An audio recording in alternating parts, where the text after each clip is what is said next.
TikToker सहर हयात और समी रशीद के दरमियान अलहदगी की अफवाहें आखिरकार सच साबित हो गईं।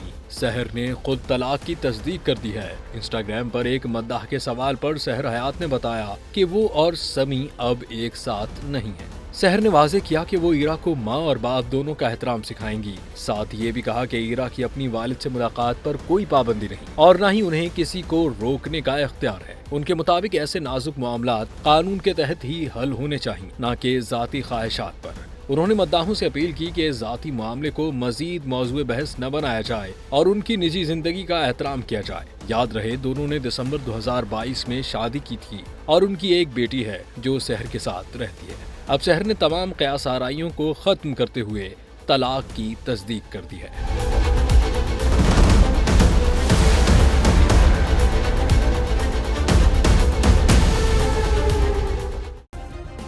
सब्सक्राइब करें और बेल दबाएं ताकि कोई खबर रह न जाए।